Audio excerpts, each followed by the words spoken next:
देवाधिदेव महादेव का ये मास श्रावण मनुष्य के जीवन में आत्यंतिक कल्याण के लिए सत्संग की महत्ता और सत्संग के दिव्य लाभ से जीवन में आनंद, प्रेम और शांति की उपलब्धता। मनुष्य जब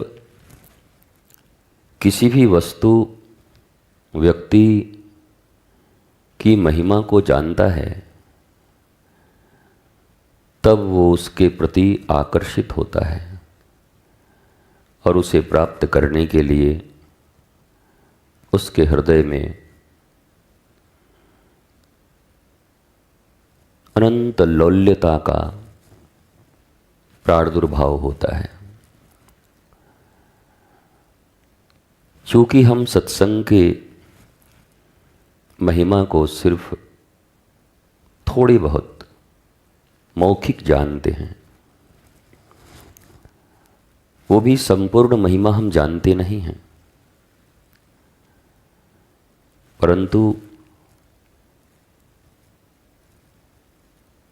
एक थोड़ी सी महिमा जानने के कारण ही आज भारतवर्ष में लाखों करोड़ों लोग सत्संग के आश्रय का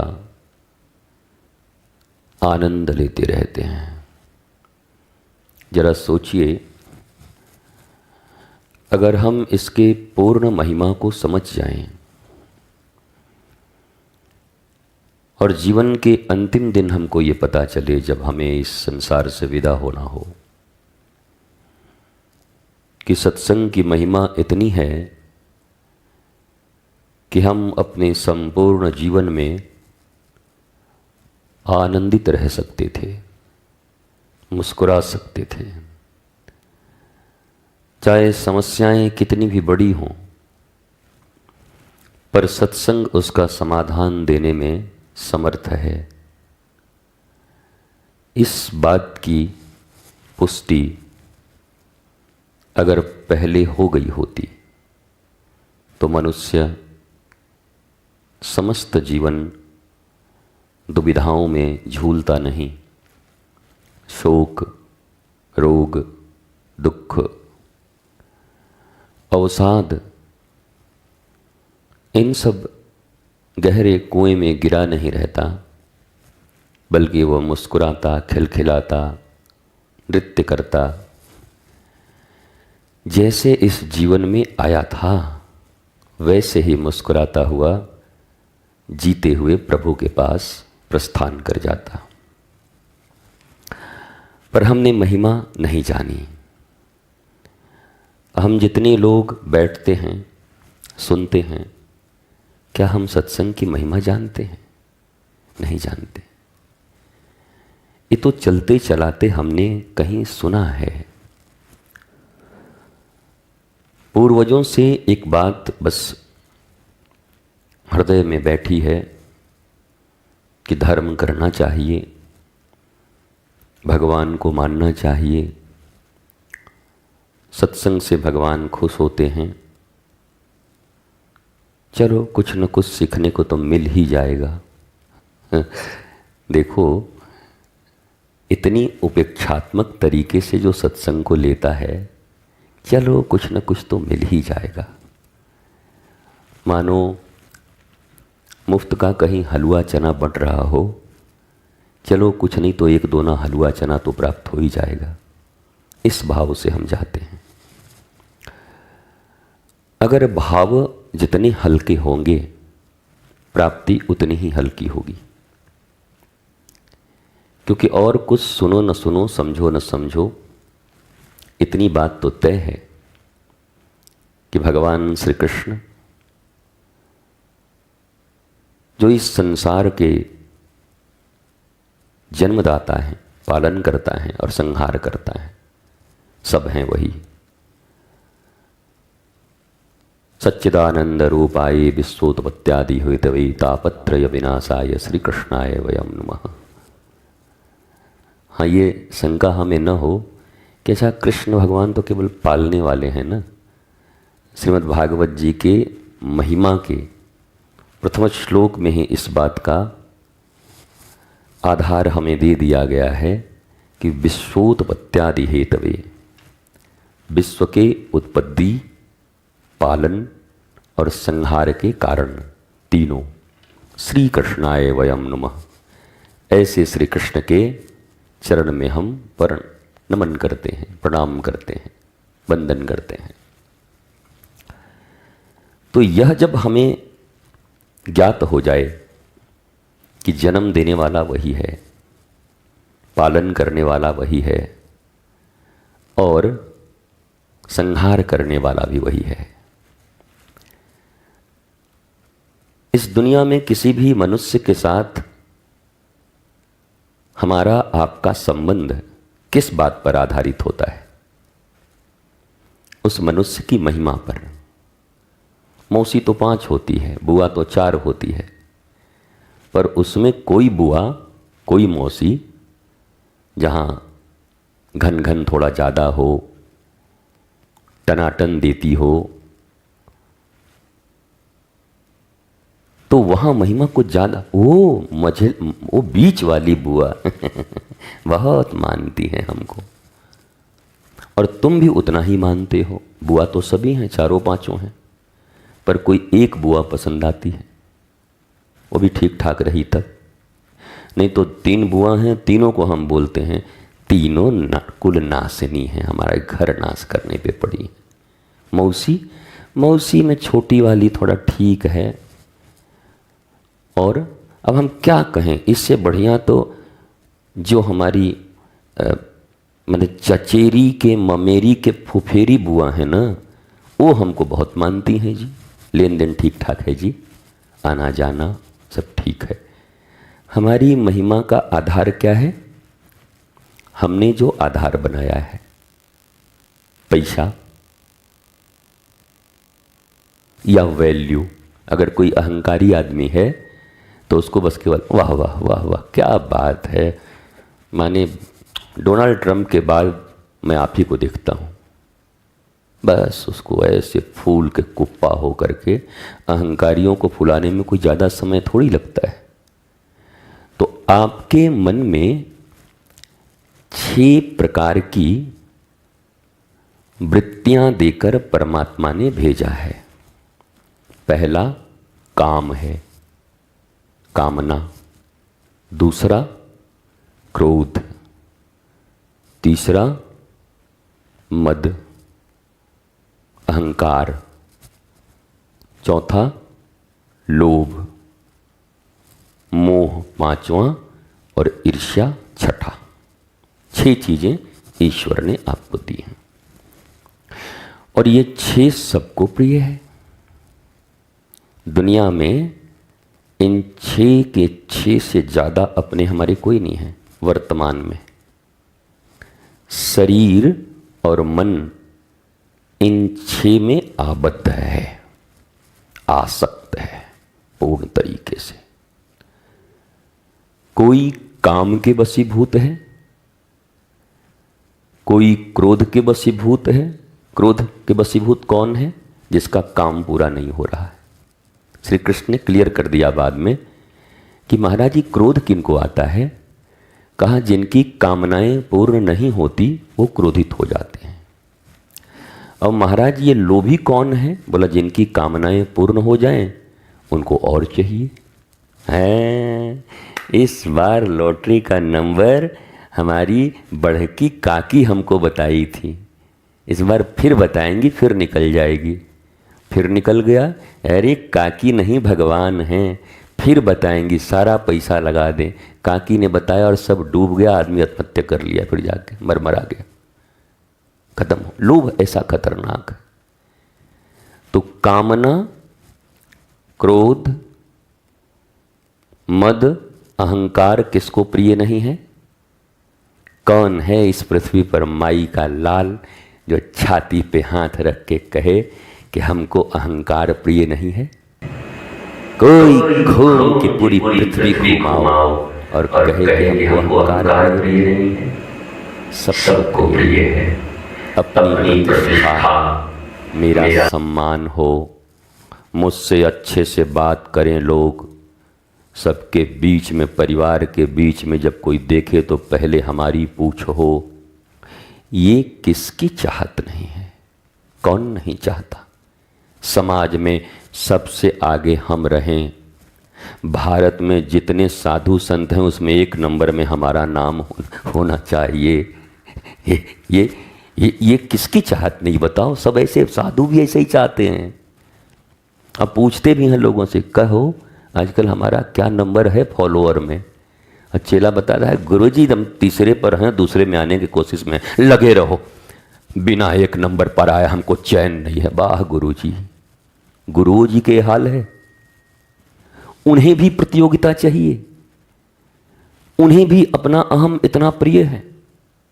तो काम, क्रोध, मद, मोह, मोह किसको नहीं है बताओ? दुनिया में एक आदमी को ढूंढ के ले आओ जिसको मोह न हो। जिसको इंपॉर्टेंस देता होगा उससे उसका मोह होगा। अच्छा, मोह शब्द भी इंपॉर्टेंस के आधार पर निर्भर करता है। सारी चीजें महत्व के आधार पर निर्भर करती हैं। मोह भी उसी से होगा जिसकी महिमा तुम्हारे निगाह में ज्यादा होगी। ऐरू गैरू नत्थु खैरू से नहीं होगा किसी को, सड़क पे चलने वाले कुत्ते से नहीं होगा। मोह भी उसी से होगा जिसकी महिमा तुमने अपने हृदय में बनाई होगी, मानस में बनाई होगी, चिंतन किया होगा जिसका, जिसको लगता है इसके मिलने से हाँ, वहां ही मोह होगा और कहीं नहीं हो सकता।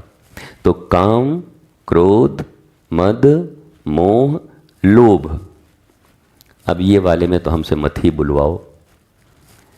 अब सब हम ही बोल दें तो तुम लोग क्या बोलोगे? कुछ अपने लिए भी रखो कि लोभ किसको प्रिय नहीं है? हाँ? नहीं गुरुजी, हम कसम खा के कहते हैं हमको 1 पैसे का लोभ नहीं है, लेकिन हमारी इज्जत से हमको बहुत प्रेम है गुरुजी। हाँ, हम कह दे रहे, अरे बाप रे बाप, 2 कौड़ी की इज्जत, क्या इज्जत बना रखे हो? प्रतिष्ठा तो परमात्मा देगा, प्रतिष्ठा तो भक्ति देती है। महत् चीजों से जब हम जुड़ते हैं, दुनिया का सबसे महत्वपूर्ण कौन? तो सच्चिदानंद रूपाय विश्वोत्पत्त्यादि हेतवे, जो तुमको जन्माएगा भी, पालेगा भी और मुंडी भी मरोड़ देगा ऐसे करके और ले जाएगा। उससे ज्यादा पावरफुल और महत्वपूर्ण कौन है? हमारी आसक्ति कहां होनी चाहिए? आकर्षण कहां होना चाहिए? अफेक्शन, अट्रैक्शन कहां होना चाहिए? आदमी बोलते हैं अफेक्शन ठीक नहीं है, बहुत अच्छा है, होना चाहिए। अट्रैक्शन ठीक नहीं है, क्यों नहीं ठीक है? गोपियों का अफेक्शन भी श्री कृष्ण, अट्रैक्शन भी श्री कृष्ण, इंपॉर्टेंस भी श्री कृष्ण, लव भी श्री कृष्ण, मित्र भी श्री कृष्ण, अपने भी श्री कृष्ण। अब गाली वाली देना हो तो काला कलूटा भौरा सब कह देते हैं, उसमें भी श्री कृष्ण। तेरे सिवा कोई है ही नहीं, तो गाली भी किसको दे? और मैं तुमसे भी कहता हूं, तुम भी दुनिया में अगर एक आदमी को गाली दे सको तो ठीक है, किसी को भी एक किसी से प्रेम रखो, उसी को गाली भी दो, उसी को प्रेम भी करो, तो न तुम्हारा प्रेम ही एक जगह है, ना गाली एक जगह है। दर्पण की तरह टुकड़े टुकड़े बटे हुए हैं, थोड़ा यहाँ, थोड़ा वहाँ, थोड़ा वहाँ, थोड़ा वहाँ, सोमवार के यहाँ पर, मंगलवार को वहाँ पर, गुरुवार को। अब भगवान ही में इतना बांट के रखे हो कि सब भगवान ऐसे नंबर में खड़े रहते हैं, देवता लोग ऐसे ऐसे करके। हे आज कौन दिन है? आज कौन सा दिन है? मंगलवार। हनुमान जी सब पीछे हटो। जय हनुमान ज्ञान गुण सागर जय कपीस दिन। आज कौन सा दिन है? बुधवार। भगवान कृष्ण हटो, आज हमारा बर्थडे है, बुधवार को हम जन्म लिए थे, आज हमारा दिन रहेगा। ये आज कौन है? बृहस्पति। हट जाओ, गुरुवार हम रहेंगे। शुक्रवार को पहले तो संतोषी माता थी, आजकल नहीं है, जब सिनेमा का दौर था भारत में बहुत ज़्यादा, ओ हो, संतोषी माता सबसे हिट, सबसे ज़्यादा। पूरा भारत एक बार लग रहा था कि अब तो बाकी देवताओं का काम खत्म। ऊपर हड़ताल हो गया था देवता लोग, क्या क्या भाई क्या चल रहा है, हम लोग हैं भी कि नहीं। जय जय संतोषी माता जय जय। वो खट्टा नहीं खाना है, अमचूर नहीं खाना है, ये नहीं खाना है, बस उतने ही से संतोषी माता। और दिन भर असंतोष रहता था, अरे आज शुक्रवार है रे, खट्टा नहीं खाना है, और नाम संतोषी माता कह रहे हैं पूजा कर। दिन भर असंतोष में गुजरा है। आइए बहन जी आज फुचका खा लीजिए, अरे आज व्रत होना, संतोषी माता का खट्टा मना है। भीतर तो जी एकदम कुलबुला गया कि आज न होता तो खा ही लेते। नाम संतोषी माता, संतोषी माता के प्रति भक्ति है। भारत में भी भक्ति और बदल रहे देवताओं के ट्रेंड, तो ऐसा लगता है जैसे कपड़े के ट्रेंड बदल रहे हों। अभी मोहरी वाला इतना 45 इंच का मोहरी चल रहा है पैंट का, ऐसे ऐसे लपड़ लपड़ बेल बॉटम। फिर थोड़ा बराबर वाला हुआ, फिर इतना कम हो गया कि कैसे करके अटका लें तो फिर खुलता ही नहीं है पैंट, लगता है पैर काटना पड़ेगा नीचे से, ऐसे पैंट। यहाँ भी ट्रेंड अलग अलग हैं, तो देवताओं के भी ट्रेंड अलग अलग हैं। न जानना, न बुझना, न सुनना, ये काम क्रोध मदमोह लोभ मात्सर्य, ये 6 चीजें हैं।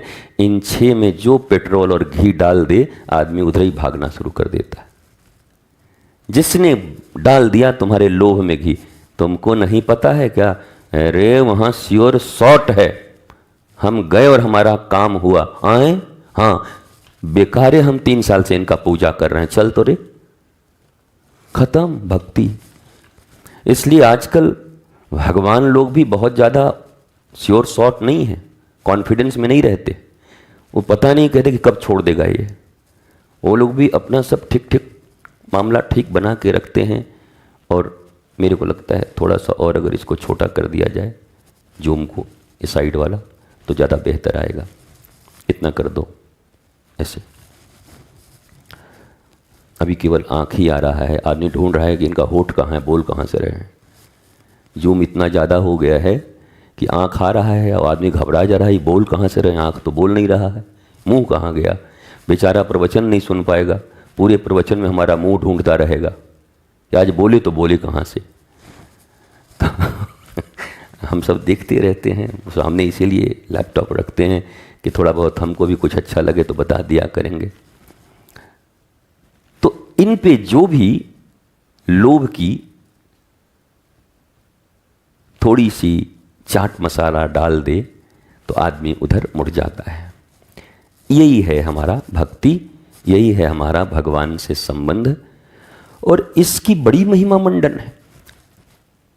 आप सच पूछिए, बचपन में जब मुझे जागरण के लिए पहली बार बोला गया कि जागरण हो रहा है माता जी की, चलो, तो हमारे माँ के संस्कार थे हमारे ऊपर, ईश्वर के प्रति, गुरु के प्रति एक बहुत उत्तम संस्कार मेरी माँ ने मुझे दिया प्रारंभ से। मोस्ट इम्पॉर्टेंट पर्सन, तुम्हारे जीवन के सबसे इम्पॉर्टेंट अगर कोई हैं तो ईश्वर हैं, ये उन्होंने बता कर रखा। माँ के स्वरूप का जागरण है। और मैं जीवन के पहली जागरण में गया तो मैं बालक ही था, पर मुझे बड़ी निराशा हुई। अगर इसको जागरण कहते हैं माँ की, अगर यहाँ जागृति है तो फिर आदमी सोया कहाँ है, फिर आदमी मोह में कहाँ गिरा है। मोहासक्त लोगों की भीड़ देखी मैंने, क्या खा लें क्या पका दें, कहाँ से वो शरबत पी जाएं, रूह अफ़ज़ा और रसना ढकेल लें और यहाँ बैठ जाएं ऐसे ऐसे हाँकते हुए, वो उसको हटा दे, वो अपना साड़ी का पल्लो 5 बार देख रही है तो 7 बार देख रही है। माँ को कोई देख ही नहीं रहा है। जहाँ माँ लगी है सब अपने में इतने परेशान हैं, हैरान। हम छोटे से बालक रहे, हम भी देखे, हम कि वाह भाई क्या जागरण हो रहा है। देह के प्रति जहाँ इतना जागरण हो, जहाँ देह के प्रति इतना जागरण हो, वहाँ वैदेही को कौन देखता है। वहां सीता को कौन देखता है? कोई नहीं देखता है। सभी अपने देह के प्रति जागृत थे, सभी अपने इंद्रियों के प्रति जागृत थे। जिनको पान पत्ती इत्यादि खाना रहता था वो अपना उधर, बीड़ी वाले उधर, रात भर जागरण है तो स्पेशल ले जाते थे। अरे कौन छाप है? हाँ, हमारा तो ये है। तुम्हारा? बोला हम पनामा सिगरेट ले जा रहे हैं। पहले विल्स फिल्टर पनामा हमारे स्टूडेंट लाइफ में, और नंबर 10 यही मिलता था। लोग कहेंगे ये भी खतरनाक आदमी लगता है, बहुत पिया होगा। आपको बताते हैं हमने जीवन में कोई सिगरेट नहीं पिया आज तक, कभी भी इच्छा ही नहीं हुई। कभी एक बार बचपन में इच्छा हुई थी तो पेपर की कटिंग काटी, उसको मोड़ा, मोड़ करके जलाया, खींचा, इतना खांसा कि फिर उसके बाद दोबारा नहीं पियांगे। बाप रे बाप, ये बहुत खतरनाक है। किसी ने कहा कि ये तो खाली है, इसके भीतर भी जर्दा भरते हैं तब पीते हैं। बड़े कठिन लोग हैं भाई। शिव जी की याद आ गई हमको कि शिव जी आप तो एक दिन कालकूट 20 पीते हो, देखो जरा, देख तेरे इंसान की हालत क्या हो गई है, रोज ही कालकूट ढकेल रहा है। तो इससे बड़ा कौन होगा अभी? शिव, यही शिव बना हुआ है। ये हमारी दुर्दशा हमने देखी जागरण में। इजिट जागरण, जागरण का अर्थ है अपने इस जीवन के प्रति जागृत होना। 84 लाख योनियों के बाद ये मनुष्य शरीर मिला है। इस शरीर का एक क्षण भी दुखी, दर्द, अवसाद, प्रतियोगिता, क्रोध, अबुद्धता में गुजारना मतलब अपने मानव जीवन का 84 लाख योनियों में हम जो केवल और केवल हमने पशुओं का योनि लिया है, उन पशु की योनि से निकल के इस मनुष्य की योनि में आने में जो हमें परेशानी हुई है, हमने इसकी महिमा को समझा नहीं। तो कई बात का जागरण है, किस बात का जागरण? हमें जवाब दीजिएगा। जो भी लोग भारत में जागरण इत्यादि बड़े बड़े, आपको पता है ये जागरण, इसका बजट कितना है आपको पता है? बोले नहीं, 7 करोड़ का है। 7 करोड़ का जागरण है। दूसरे दिन हमने पूछा क्या हुआ? बोला जितने जागरण कराए थे, हम भी तो देखो, हम लोग भी तो गुरु पूर्णिमा किए हैं, और ऐसी गुरु पूर्णिमा कहाँ हो रही होगी? न रात का ठिकाना है और न दिन का ठिकाना है, पर फिर भी सब कुछ अपने शेड्यूल्ड वे में काम यहाँ चल रहा है। ऐसा नहीं कि ढकेल के बैठ गए हैं और 4 दिन उठ ही नहीं रहे हैं। उसके बाद गुरु पूर्णिमा था, उसके बाद बोला बस पूर्णिमा हो गया, अब अगले बरस देखेंगे। सारी चीजें शेड्यूल्ड हैं। आनंद हमें ऊर्जा प्रदान करती है। आनंद ऊर्जा को ड्रेन नहीं करती, खींचती नहीं है। ध्यान से सुनो, जिसे तुम आनंद कहते हो और तुम्हारी ऊर्जा को समाप्त कर देती है, वो आनंद नहीं है। आनंद के नाम पर मटर गश्ती है, तुम्हारी ऊर्जाओं का क्षरण है। पर जिस आनंद की बात आध्यात्म करता है, गुरु करते हैं, उस आनंद की प्राप्ति के बाद और ऊर्जा कम नहीं होती, ऊर्जा बढ़ती जाती है, बढ़ती जाती है, बढ़ती जाती है। थकावट यहां नहीं है, ये थके हारों का जगह नहीं है, थके हारों का जगह। अब हम ठीक है, आप निराश हो जाएं तो भगवान के पास ही आना चाहिए, पर क्या भगवान के पास केवल तभी आए जब निराश हो? मतलब हम निराश होने का इंतजार कर रहे हैं? निराशा और भगवान का ही संबंध है? भगवान हमारे आनंदित जीवन के एक हिस्सा भी हो सकते हैं। हम आनंदित हैं इसलिए भगवान जी के पास खड़े हैं, आनंद कर रहे हैं। नहीं, मर जाओ, कट जाओ, थुरा जाओ, तब मुंह लटका के पहुंचो। हमारा कब कल्याण होगा प्रभु? ए प्रभु। अब प्रभु भी खड़े हैं, प्रभु प्रभु देख रहे हैं कि तेरा कल्याण तो हमको दिखाई नहीं पड़ता। अब बोले तो बोले कैसे प्रभु? क्या सिर्फ रोने के लिए? उसी के लिए ईश्वर बने हैं? कभी श्री कृष्ण के पास आकर मुस्कुराते हुए ऐसे उनको देखते हुए बोला, ठाकुर जी आज बड़े संवर रहे हो, मटक रहे हो आज तो, इतनी हिम्मत होनी चाहिए ना। हाँ ठाकुर जी मेरे हैं, अपनेपन का, ठाकुर जी आज तो बड़े मटक रहे हो, चटक मटक लग रहे हो, बड़ा आनंद है। और बोल के पर बहुत ठाकुर जी नजर न लग जाए, ठाकुर जी मौज में रहो, कह के चली जाओ, जरा आनंद हो जाओ। वो तुम जाओगे, ठाकुर निकल के मंदिर से दौड़ने लगेगा कि कहाँ जा रही है, तेरे जैसा आज तक नहीं मिला, आओ ना कुछ देर और रह जा। ठाकुर जी को भी नहीं मिलता ऐसे लोग।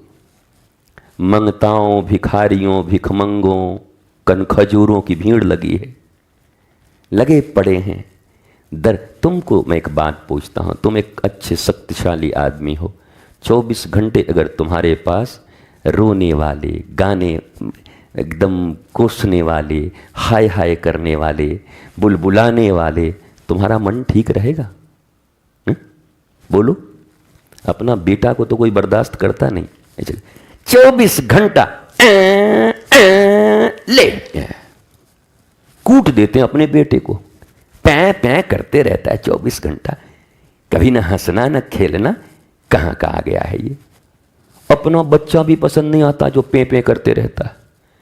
तो जब तुमको अपना बच्चा पैं पैं करता पसंद नहीं आता, तो हमारे वाले ठाकुर जी को किससे पैं पैं करते तुम आते हो, तो हर समय पसंद आते होगे। हर समय पैं पैं। लोभी लोग, जैसे हम ठाकुर जी सीधे साधे सरल खड़े हैं, पूजा जो हम करवाने वाले लोग हैं, हम भी ऐसे ही लोग हैं।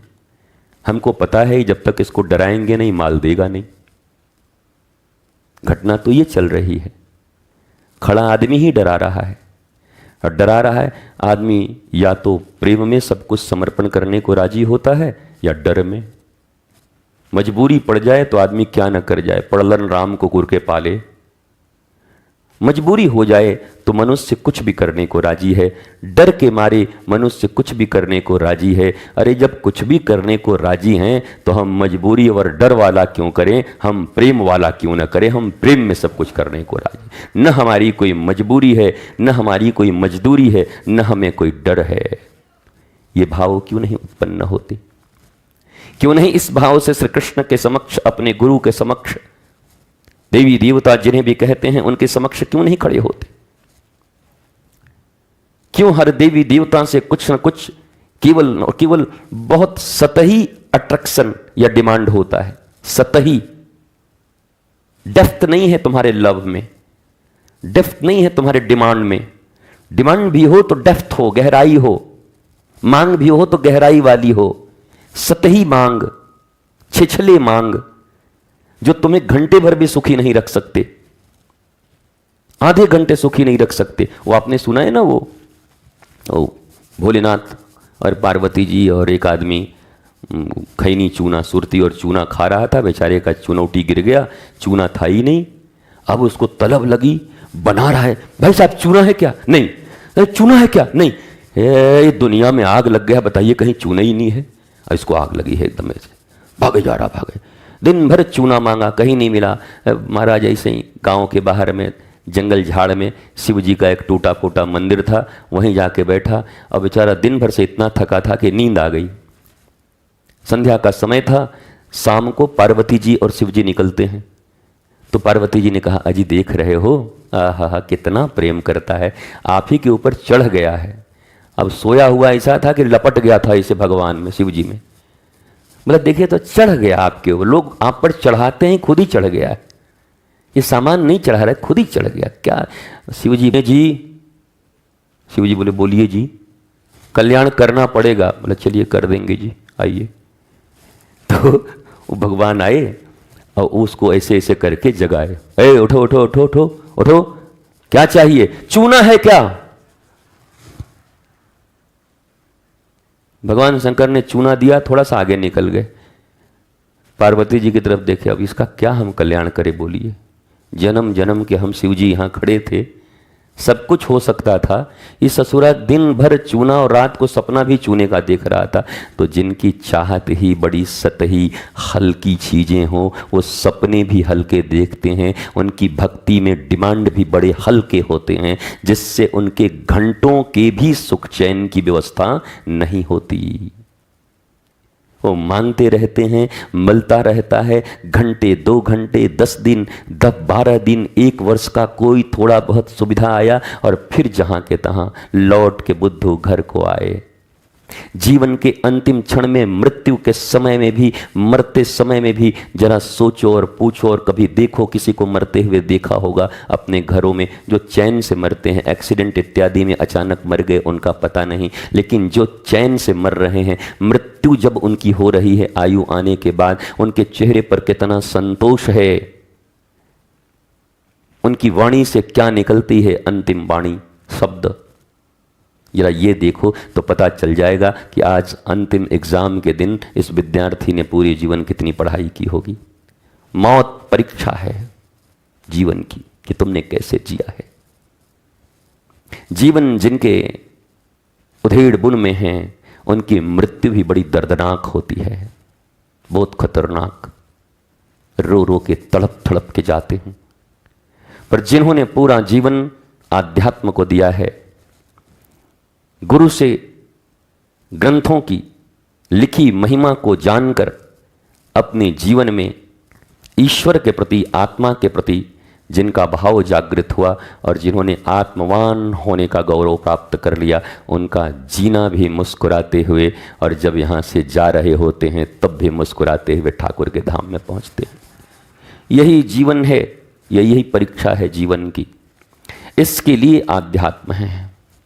आध्यात्म कोई टेम्पररी रेमेडी नहीं है, टीआर, टेम्पररी रेमेडी, 2 मिनट के लिए, 5 मिनट के लिए, 10 मिनट के लिए, आधे घंटे के लिए कॉमेडी मूवी, आधे घंटे के लिए कुछ उत्तेजनात्मक चीज़ें, इसके लिए आध्यात्म नहीं है। आध्यात्म है जो सदा आपके हृदय में एक शीतलता का भाव, शीतल है हृदय। बाकियों का हृदय कैसा है? बोला छाती में आग लगी हुई है, जल मर रहे हैं। जलन समझते हैं ना, जलन, जल, जलन, जल नो, जहां शीतलता नहीं है। जल कैसा होता है? शीतल। जल का काम क्या है? प्यास बुझाना। जल का काम क्या है? आपकी शरीर की शुद्धि करना। जलन का अर्थ क्या है? जल नो, जहां न शीतलता हो, जहां न शुद्धि हो और न जहां प्यास बुझाने की क्षमता हो, उसे जलन कहते हैं। अब बताओ, तुम्हारे ही हृदय शीतल हैं? क्या तुम्हारे हृदय की प्यास बुझ गई है? किस बात का जलन है? कोई शराब नहीं पीता, इतराता है। कोई सिगरेट नहीं पीता, उसी में इतराता है। कोई केवल घंटी बजाता है, उसी में इतराता है। लेकिन जलन से वहीं मरा जा रहा है, घंटी बजाते हुए भी। जलन तो उतना ही है तुम्हारे भीतर। तुम किस लिए श्रेष्ठ साबित हुए? बल्कि तुम्हारे लिए तो मैं ये कह सकता हूं कि ज्यादा दुर्भाग्यशाली तुम हो। बीच भंवर में, बीच गंगा जी में कोई डूब जाए तो समझ में आता है, फिर क्या कहें? मेरी कश्ती थी डूबी वहां जहां पानी कम था, हमें अपनों ने लूटा, गैरों में कहां दम था। ये बेचारा किनारे ही डूब के मर गया, जहां इतना पानी था उसी में डूब गया। चुल्लू भर नहीं बोलते, इसी को बोलते हैं चुल्लू भर पानी में डूब के मर जाना। तुम चुल्लू भर में ही तो डूब रहे हो ना। तुम ईश्वर के पास रहकर, गुरु के पास रहकर, आध्यात्म का खजाना जिनके पास है उनके पास रहकर अगर अभी भी तुम्हारे हृदय में जलन है, जलन, तो तुम्हारी कश्ती तो किनारे पर डूब चुकी है। तुम्हें बीच में भी जाने की जरूरत नहीं है, गंगा में भी तुम किनारे ही डूब मरे।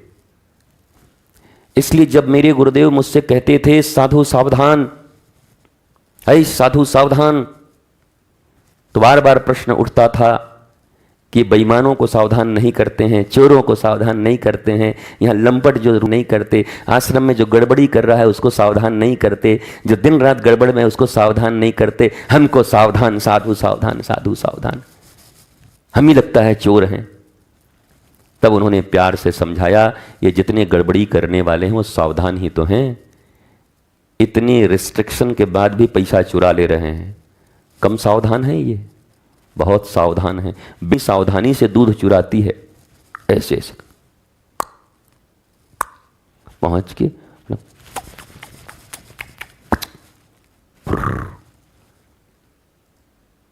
हर व्यक्ति देखो, हर जानवर भी बड़ी सावधानी से, चूहा को पता है कि यहां जा तो रहे, आदमी भी हो सकता है, ऐसे करता है,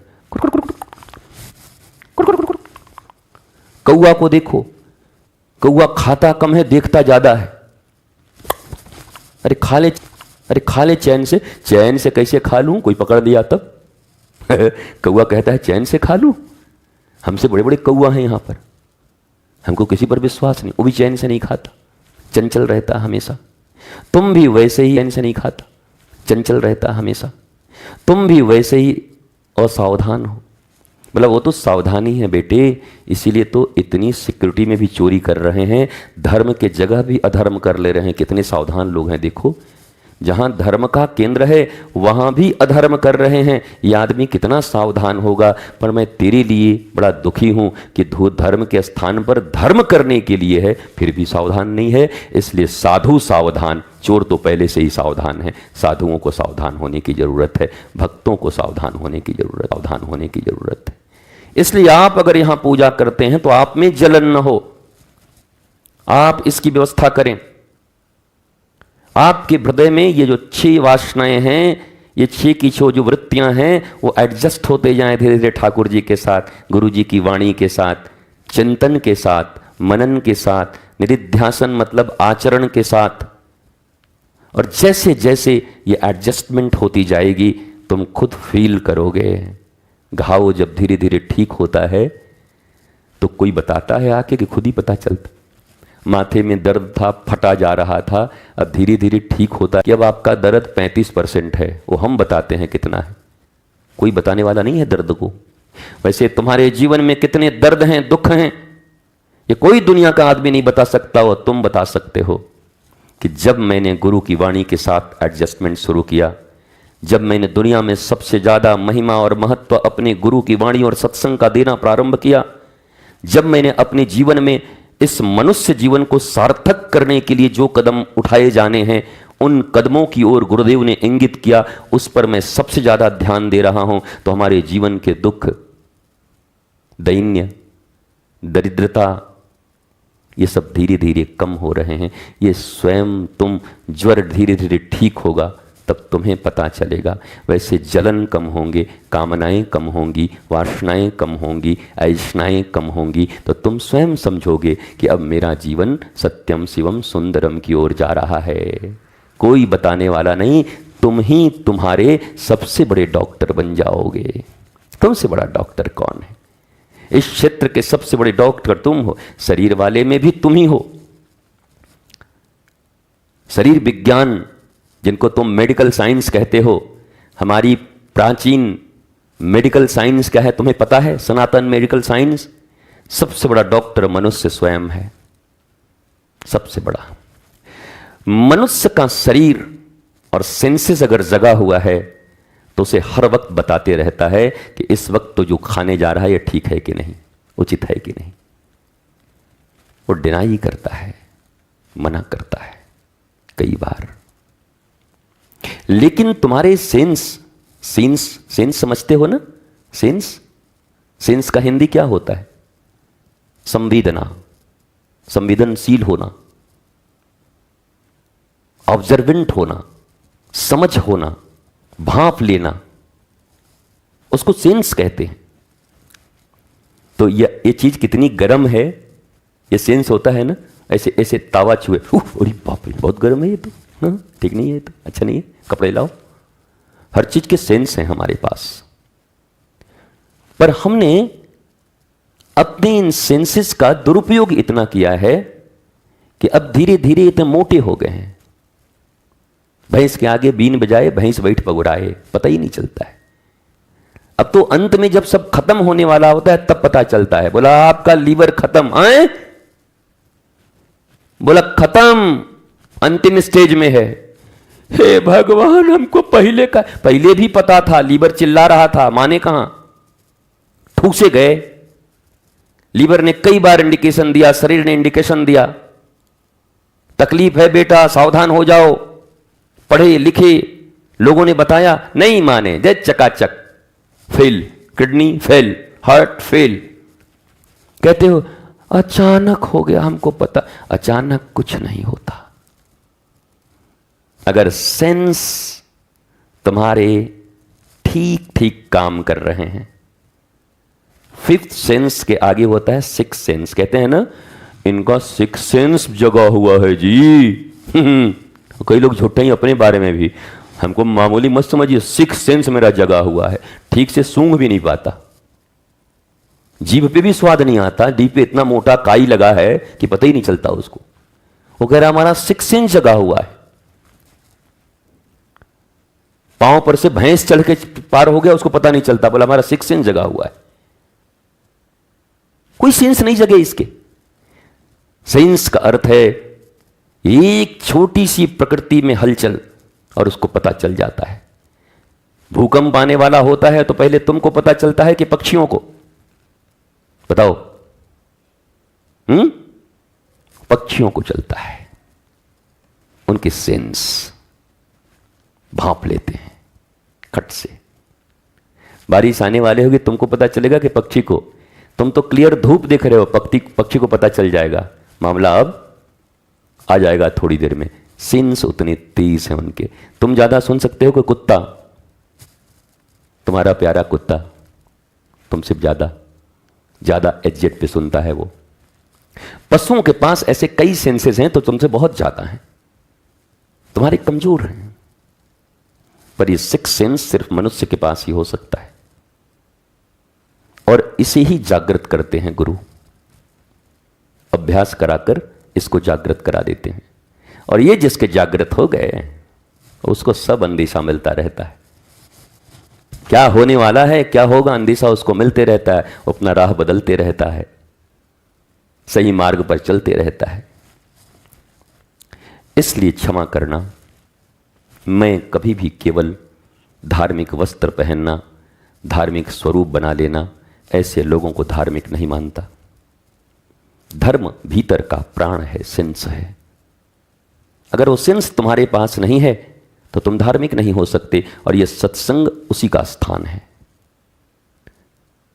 अगर सत्संग के प्रति महिमा जग गई, ओ माय गॉड, जीवन में जितने भी दुख हैं उनसे मुक्त होने का एक ही जगह है, गुरुदेव का सत्संग। अगर मैंने ध्यान से कर लिया तो कोई माई का लाल मुझे दुखी नहीं कर सकता, मैं आनंदित होकर घूमता चलूंगा। इतनी महिमा अगर तुमने जान ली, जिसने जानी है महिमा उसका डूबा कभी ना, गुरु बचनों को रखना संभाल।